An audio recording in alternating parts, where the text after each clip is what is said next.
right, check out this new one, guys. Welcome back to it. Welcome back to the show. Welcome back to the channel, whatever you want to call it. Homegrown Motorsports.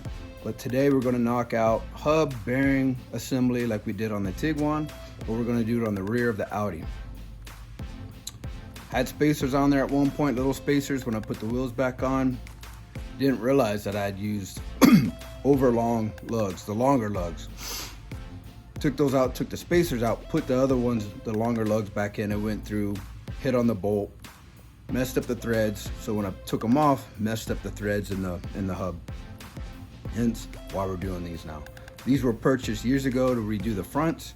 Same ones for the rears, luckily. So real quick video. I'm not going to go into in depth. I'm going to show you the tools I used and what I took off, and that's pretty much it. If you want to check out a little bit more in depth one, if it is in it more in depth, the one I did on the Tiguan, a previous video. But further ado, we're gonna knock it out. Here's the part. Whew, there we go. Here's the part I was waiting on from Amazon. It was a week late. They sent out a new one, and even that one came in late. Oh, there we go. A little bit more focused. But 19 mil hex. One I used before was on an adapter and it broke right off. But you need it to knock that out right there, right? So took the wheel off, took this hubcap out, center cap, whatever you want to call it, put the wheel back on so I can break that free. My impact wasn't going to break it free. Breaker bar, good, again, my good old Pittsburgh, and that's free, that's loose. And I've already loosened up just broke them, cracked them free, the 4 bolts for the hub on the back on the bearing, and I'll show you that. Now I'm going to jack this up, put a jack stand under there, start working. These are the tools I want to say. This is what I pulled out before. We got a 10 mil, 13 mil, and a 14 mil. 14 mil is I'm just going to use for leverage. We have an M12, 12 point, right? M12. 19 mil hex for the axle, and I don't recall if it's a 19 or 18 mil to break the caliper carrier bolts free. So 10, because this is what that's going to fit in, a snub, a little short, and then a long one. These are going to knock out the first 2 on the top. It's going to knock out the bottom 2. This fits that bad boy, that fits that bad boy, and then I got the 14 for more leverage. Might need the breaker bar for those to break the caliper free. If not, I've got a lot of times I have the 1/2-inch ratchet, and then I put part of my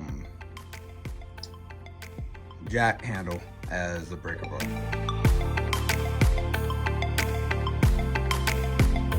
There you go, so it's out, right? Same thing. If you notice on the TIG, pretty much the same setup. I use the shorter, there we go, that M12 for these 2. There's a little bit of a tight fit back there, but I was able to get them out. Same thing up here, and I did end up using a Torx because I had to pull the rotor off. Let's see, where is it? Torx 27 for the little set screw for the rotor. This is out. There's the old one. The bearing is still good. The hub though, where the lugs go through, is a little worn out. So I'm gonna put the new one in, tighten it up. On, what is it, the passenger side now, right? Front, the driver's side, all done. You can see we got 1, 2, 3, right, 4. Same thing right here. So these bottom ones are the ones that's kind of the pain in the butt to get to, which is what we use this little one for. And I'll show you what I knocked. This is actually out of a socket. I just tapped it out so I can so it's shorter and put a wrench on it. And right now I just got it set up in place. All right, it's on the axle.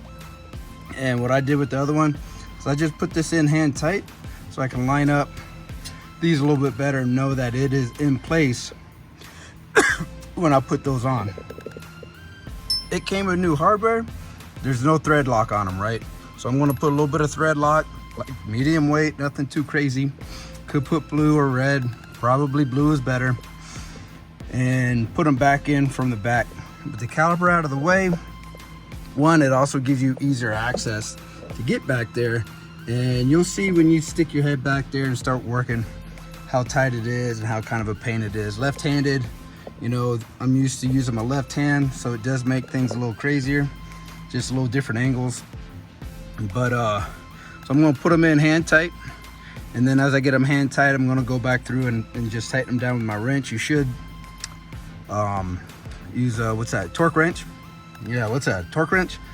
Use a torque wrench on them. I'm just getting them as tight as can be by hand with the double wrench method. Boop, boop, right, double wrench method.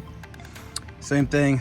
This one though, I am zipping it in with the impact, putting it back on the ground, putting the wheel on, using the breaker bar and tightening it down as well. Again, should use a torque wrench. So now I'm in the process of putting it back together. Pretty simple. I thought I was gonna have to take apart all the suspension work back here when I messed it up. So let me show you how they're messed up. This one's pretty bad. This ended up happening even worse when I was putting the wheel back on to break free that. So I had to take the wheel off and take the center cap off, but that was one of them because it was already chewed up. This one's a little rusty because that one was really chewed up and the lug didn't go back in. So for a while I was riding around with just 4 lugs. You know, thug life, live dangerously, go fast, don't die, right? So all brand new, made in China, only the best products, right? And I'm gonna tighten it back up and call it a day. All right, so a little worn out, right? Easy jobs, easy. Don't have to take apart the whole suspension.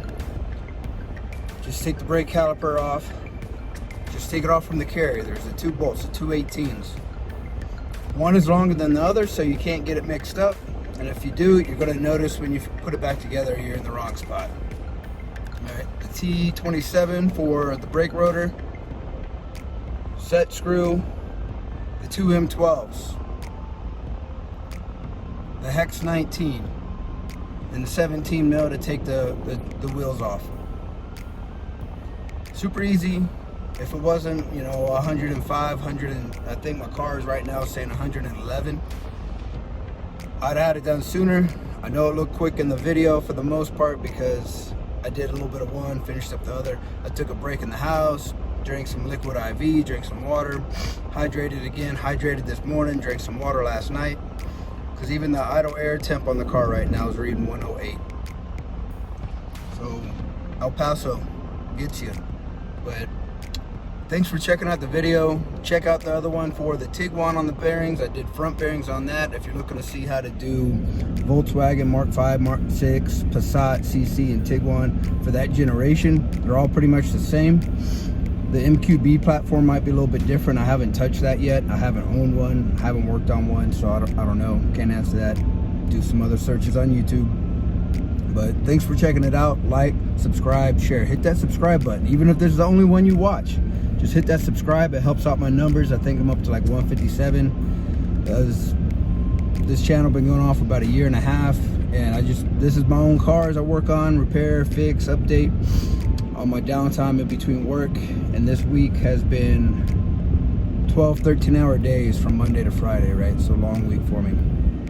But again, thank you. Check it out, subscribe, share. I'm gonna repeat it again. Smash that like button. All right, appreciate it, man. Check y'all later.